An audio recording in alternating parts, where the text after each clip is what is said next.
बड़े फूलमाला हाल के साथ किया जा रहा है।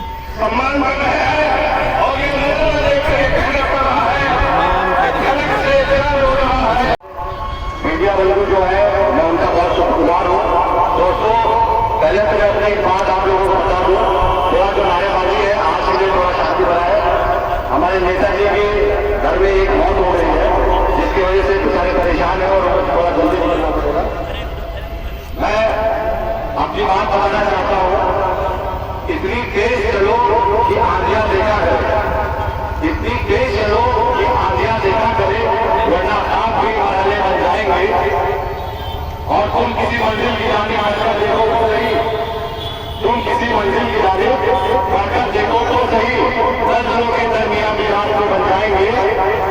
और तुम हमारी जिंदगी के चंद जुमले तो पढ़ो, तुम हमारी जिंदगी के चंद जुमले तो पढ़ो, हम तुम्हारी जिंदगी के हौसले बन जाएंगे।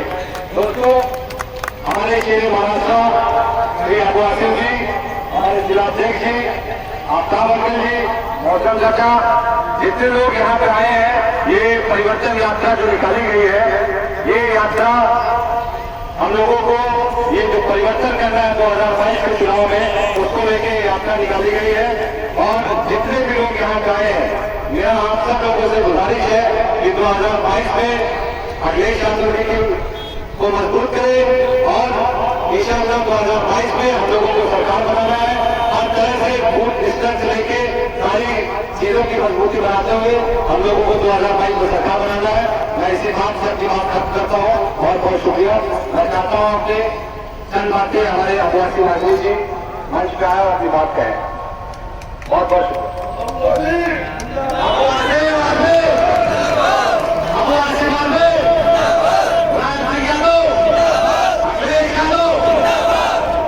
इस देश को सारे जान से अच्छा कहा था। मांगरे वतन जिंदाबाद, भारत माता की जय। मांगरे वतन जिंदाबाद का मतलब क्या होता है? भारत माता की जय। कुछ लोग आते हैं और बीजेपी की समान इस्तेमाल करते हैं कि मुझे मेरे गले पर तलवार रख दो तो भी मैं भारत माता की जय नहीं बोलूंगा।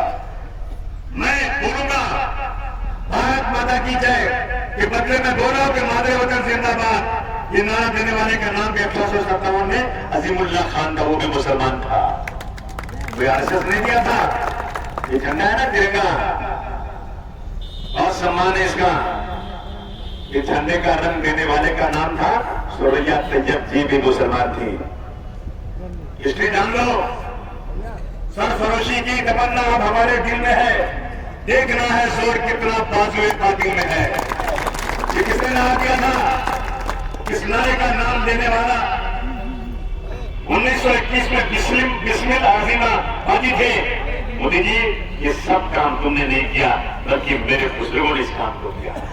इसलिए आज कहने आया हूं आपसे कि अब फकत शोर मचाने से कुछ नहीं होगा। अब फकत शोर मचाने से कुछ नहीं होगा, सिर्फ वोटों को हिलाने से कुछ नहीं होगा।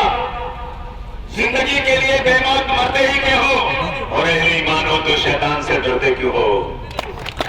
सुनी में कूद कहां अपने ठिकाने पे हो, बाद इखलाक तुम्हें लोग निशाने पे हो। सारे गम, सारे शिकवे, सारे गिले भुला के उठो। सारे गम, सारे शिकवे, सारे गिले भुला के उठो। दुश्मनी जो भी आपस में भुला के उठो। दुश्मनी जो भी आपस में भुला के उठो। अब अगर एक ना हो पाए तो मिट जाओगे। अब अगर एक ना हो पाए तो मिट जाओगे। तुम भी खुश पत्तों की तरह बिखर जाओगे। ये पैगाम लेकर आपके बीच में आया हूं। दोस्तों, मैं गुजारिश कर रहा हूं कि हिंदू और मुसलमान के नाम पर, शिया और सुन्नी के नाम पर, देवबंदी और बरेलवी के नाम पर, अंसारी और पठान के नाम पर, गरीब और अमीर के नाम पर मत बटो। एक हो जाओ, बीजेपी खत्म हो जाएगी, नफरत खत्म हो जाएगी। उदित यादव साहब, महासचिव अरशद साहब, महामंत्री अवधेश त्रिपाठी जी, हाजी प्रधान हाजी जहूर साहब, डॉक्टर इकबाल साहब, डॉक्टर मसूद साहब प्रधान, और यहाँ मौजूद तमाम समाजवादी पार्टी के नेताओं, मेरे साथ चलकर आए तमाम मेरे साथी जो मुझे सहयोग कर रहे हैं, यहाँ बैठी बड़ी तादाद में मेरी बहनों, दोस्तों, साथियों, मैं मुंबई से चलकर आपके पास यकीन जानिए सिर्फ इसलिए आया हूं कि मुझे इस देश की सेकुलरिज्म को बचा के रखना है। मुझे इस देश में जो हजारों साल की गंगा जमुनी तहजीब है उसे बचाना है। हमें याद है, मैं तो 1947 में पैदा नहीं हुआ था, लेकिन मैंने पढ़ा है, बुजुर्गों से सुना है, जब ये मुल्क दो हिस्सों में बन गया तो जो मुसलमान थे उनके लिए पाकिस्तान बन गया।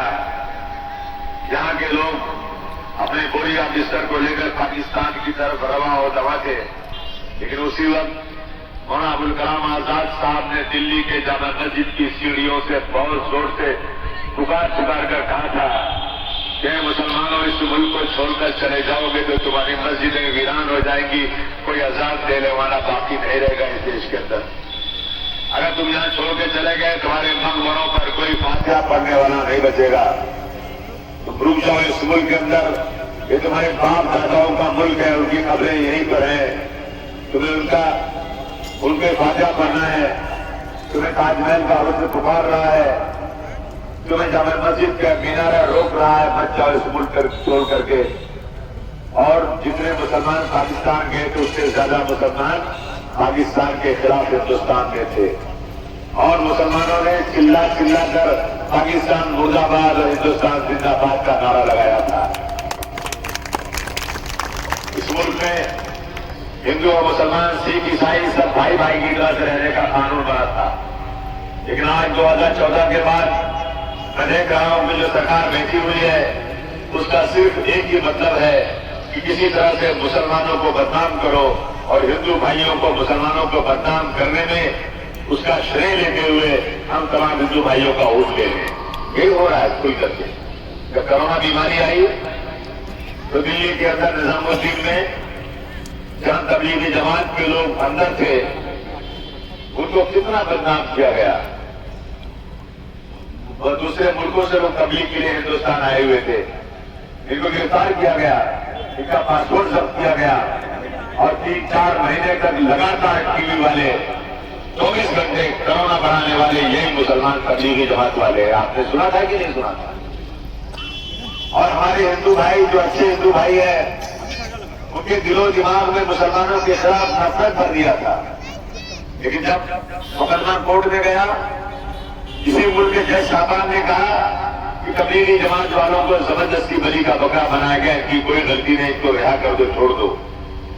लेकिन आज उत्तर प्रदेश में अभी भी लोग परेशान हैं इसकी वजह से। कानून नाम की चीज खत्म हो चुकी है। एक अखबार वाले ने लिख दिया कि यूपी में नमक और रोटी खाकर कुछ लोग अपनी जिंदगी गुजार रहे हैं, गरीबी इतनी है, तो उसको उठाकर मुख्यमंत्री ने जेल में डाल दिया। अभी आपने देखा होगा पिछले दिनों आगरा के अंदर समाजवादी पार्टी का एक आंदोलन हो रहा था, और उस आंदोलन के बीच में एक आदमी आया और कहा पाकिस्तान जिंदाबाद, और उसके बाद मीडिया वाले इंतजाम में बैठे थे, जल्दी उस पूरी जिंदाबाद बोलने वाले को समाजवादी के झंडे के साथ दिखाने लगे, जो को समाजवादी पार्टी पाकिस्तान की हिमायत करती है, और खुलेआम इन्होंने पाकिस्तान जिंदाबाद बोला। मेरे पास आ गए घर में मीडिया वाले, माइक लगा दिया मेरे मुंह पर, जवाब दो, समाजवादी पार्टी के लोग पाकिस्तान जिंदाबाद बोलते हैं। मैंने कहा ऐसा हो नहीं सकता, आइए देख लो वीडियो, बोल रहा है कि नहीं बोल रहा है, और सचमुच में आदमी बोल रहा था। जब इंक्वायरी हुई तो बीजेपी का वर्कर भीड़ में घुस करके पाकिस्तान जिंदाबाद बोल के भाग गया। बदनाम किसको कर रहे हैं? समाजवादी पार्टी को। समाजवादी पार्टी पाकिस्तान की हिमायत कर सकती है, हो सकता है क्या? अभी कुछ दिनों की बात है, दो लड़के आपस में बात कर रहे हैं, टेलीफोन पर उनकी बात सुनाई दे रही है, लेकिन चेहरा दिखाई नहीं दे रहा है। वो कह रहे हैं, वो मुसलमान लड़का हिंदू से कहता है कि भाई तुम जो है मुसलमान बन जाओ, नहीं तो तुमको नरक मिलेगी, मुसलमान बनोगे तो जन्नत मिलेगी। अगर तुम मुसलमान नहीं बने तो समाजवादी पार्टी की हुकूमत आने वाली है और वो हुकूमत आएगी तो अलीगढ़ में रहना मुश्किल हो जाएगा। इस तरह की बहुत सारी बातें एक मुस्लिम लड़की की तरफ से हिंदू को समझाई जा रही है। सारे हिंदुस्तान में नहीं, पूरी दुनिया में इसको वायरल कर दिया। देखो मुसलमान कैसे हिंदू भाइयों को हिंदू मुसलमान बनाने में लगा हुआ है। और जब इसकी इंक्वायरी हुई तो आपको तहजीब होगा कि दोनों लड़के हिंदू थे, कोई मुसलमान नहीं था। ये आपस में बात करके मुसलमानों को बदनाम कर रहे थे। उनको गिरफ्तार नहीं किया सकते क्योंकि उनकी उम्र 16-17 साल की थी, बच्चे थे वो। ये हो रहा है देश के अंदर आज। आपने देखा कानपुर के अंदर एक रिक्शा चलाने वाले को पकड़ करके ले जा रहे हैं, एक आदमी को मार रहे हैं, उसकी लड़की कहती मेरे अता पे छोड़ दो, मेरे अता पे छोड़ दो। पूरी दुनिया देख रही है और उसने क्या इल्जाम लगा दिया कि अपने पड़ोसी हिंदू लड़की को मुसलमान बनाने की कोशिश कर रहा था। और कहते अपने पूरे समाज को, हिंदू समाज को, कि देखो यही बीजेपी और आरएसएस के लोग हैं, कह रहे गरीब को अमीर बना देंगे और अमीर को लाइन में लगा देंगे। एक भी अमीर नोटबंदी के बाद लाइन में नहीं लगा, लाइन में नहीं लगा। रोजगार बढ़ेगा, बेरोजगारी घटेगी। कितना झूठा आदमी है यार। रिकॉर्ड तोड़ है, 100% झूठ बोलते हैं। अरे 100-150% झूठ। 100% कह रहा कि रोजगार बढ़ेगा, बेरोजगारी घटेगी। बेरोजगारी बढ़ गई और गवर्नमेंट का सर्वे के 45 सालों में मुल्क में इतनी ज्यादा बेरोजगारी नहीं हुई। मोदी जी, ये मैं नहीं बोल रहा हूं, ये आपका गवर्नमेंट डिपार्टमेंट सर्वे करके कह रहा है कि आपके राज्य में 45 साल में सबसे ज्यादा बेरोजगारी बढ़ी और आप कहते हो कि रोजगार बढ़ेगा। हर व्यक्ति की आमदनी बढ़ेगी, हर आदमी की आमदनी बढ़ेगी। भाई साहब,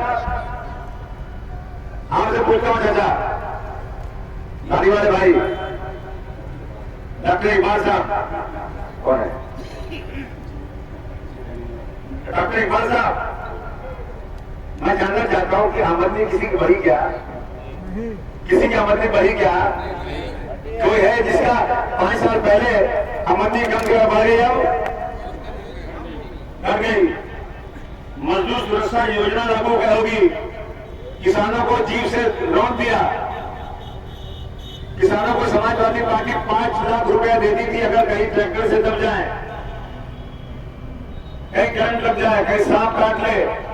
अगर 7-12 में एक कहीं भी उसके पास जमीन है तो समाजवादी पार्टी तुरंत 5 लाख देती थी। ये तो उसका जेब काट रहे हैं। ये हालत है। किसानों की आय दुगनी हो जाएगी। दुगनी हुई कि कम हो गई? और बेटी बचाओ बेटी पढ़ाओ, बेटी को रेप करके जला दिया, बाप को देखने नहीं दिया, साड़ियां खींच ली, मंत्री जेल में है, सजा काटता है रेप केस में। सिंगर क्या नाम? कुलदीप सिंगर। कौन है ये? भाजपा का विधायक। बेटी बचाओ बेटी पढ़ाओ, ये हालत है। अरे बेटी बचाओ बेटी पढ़ाओ में अखिलेश यादव जी ने हर बेटी को जो हाई स्कूल इंटर करेगी उसको 20 से 30 हजार रुपया दिया था कि नहीं दिया था? ताली बजाओ आप लोग अखिलेश यादव के नाम पर। वारे मोदी जी, न खाऊंगा न खाने दूंगा।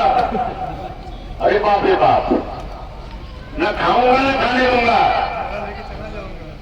और भैया सब कंपनियां बेचते, पैसा किधर गया? जब भी कोई फ्लैट मुंबई में बिकता है ना तो 100 रुपया का आता तो 60 रुपया पक्के का, 40 रुपया कच्चे का। कोई भी जमीन बिकती है ना पूरा चेक से नहीं होता। ये खुलेआम मैं कह रहा हूं, अगर एक जमीन 10 लाख रुपया बिका है ना तो मुश्किल से 2-3 लाख रुपया चेक से होता है, बाकी पैसा होता है कि नहीं होता है? बोलिए। ये कंपनियां जो बेचते हैं, जो कैश लिया ब्लैक वाला पैसा कहां गया? न खाऊंगा न खाने दूंगा। तुम खा भी रहे हो, खिला भी रहे हो और खिला रहे हो अपने आरएसएस वालों को। मजदूरों को नहीं खिला रहे हो, मजदूरों को मार रहे हो। जिंदाबाद जिंदाबाद जिंदाबाद जिंदाबाद जिंदाबाद संघर्ष करो, हम तुम्हारे साथ हैं। सीमा पर अब जवान शहीद नहीं होंगे। मोदी जी आ गए, बाप रे बोला, अगर एक पाकिस्तान के लोगों ने मेरे सीमा पर मेरे जवानों का सर काटा ना, तो मेरे जवान पाकिस्तान में घुसकर 10 लोगों का सर लाएंगे। बहुत ताली बजाया मैंने, इतना बजाया कि मेरा हाथ सूज गया। बोला कि मर्द आया है, पाकिस्तान को एक सर के बदले में 10 सर लाएगा। मैंने साला 2 बोतल नूरानी का तेल हाथ में लगाया, ना लगा मेरा हाथ। लेकिन मैं देख रहा हूं भाई, आप भी देख रहे होंगे। अगर आप सुबह उठ के टेलीविजन दबाते होंगे ना, तो कसम खाकर बोलता हूं आपको दिखता होगा कि कश्मीर के अंदर हमारे फौजियों के साथ आतंकवादियों की भिड़ंत हो रही है कि नहीं? रोज लाशें चली आ रही है वहां से अफगान गांव में, किसी जवानों की। और हमारे जो कहते हैं कि अब कोई जवान शहीद नहीं होगा। कितना बड़ा झूठा आदमी भाई ये। देश नहीं बिकने दूंगा। देश का मतलब, देश का मतलब क्या होता है? देश की सारी प्रॉपर्टी बेच दिया आपने और कहते हैं 70 साल की लूट का हिसाब लूंगा। इंशाअल्लाह 2024 के बाद समाजवादी पार्टी आपसे 70 सालों का 6 सालों का हिसाब लेगी इंशाअल्लाह। चीन से हमारी गहरी दोस्ती है। ये बोल रहा है कि चीन से हमारी गहरी दोस्ती है और चीन के लोग हमारी सीमाओं में घुसकर बैठे हैं और आप दोस्ती कर रहे हैं। इसका मतलब कि दाल में काला है। आप इस देश को चीन के हवाले करना चाहते हो। जब तक समाजवादी पार्टी का एक एक कार्यकर्ता जिंदा है, कोई माई का लाल देश की सरहद पर कभी पाकिस्तान को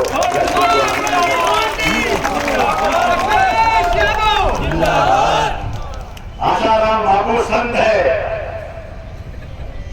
आसाराम बाबू संत है। नरेंद्र मोदी संत का बाप है। आसाराम बाबू कैसा भैया? अरे मैं एक बार, मुझे अमर सिंह ने बोला, अरे टाइम देना, अमर सिंह ने मुझे बोला, आसिफ भाई मुझे, अमर सिंह को ऐसी आत्मा से काम रहता था, क्या मुझे जरा आसाराम बाबू से कुछ काम है, जरा मेरी बात कराइए आसिफ भाई, बंबई में उसकी मीटिंग चल रही है और टेलीफोन उठाता नहीं हो। मैं चला गया भैया, सारी औरतें बैठी थी, तो कम से कम 25,000 औरतें, सब बड़े घरों में होते और ये नाच रहा है। कैसा बात हो यार ये? और ऐसी ऐसी सेक्सुअल बात कर रहा है जो हम आदमियों के सामने करने शर्माएंगे, वो औरतों के सामने कर रहा है। मैंने कहा ये आदमी अच्छा नहीं है, कसम से ये आदमी बिल्कुल अच्छा नहीं है। थोड़े दिन बाद पकड़ा गया, जेल में गया। मैंने कहा देख, जो मेरा सोचना था वही हुआ। हम मोदी जी नहीं देखे थे कैसा आदमी है। इसका मतलब दोनों मिल गए, ये संत और संत मिल के काम लगा देते। ये गया जेल में, दूसरे का द्रोह क्या होता है? आप बताइए, ऑक्सीजन की कमी से इस कोरोना में किसी की मौत हुई कि नहीं हुई? हमारा प्रधानमंत्री बोल रहा है कि ऑक्सीजन की कमी से कोई मौत नहीं हुई, कोई मजदूर कोरोना काल में नहीं मरा। ये सच है कि झूठ है? कोरोना काल में कोई मजदूर नहीं मरा। देश को कर्जदार नहीं होने देंगे। हंसो जरा, हंसो आप लोग उसके ऊपर, खिल्ली उड़ाओ।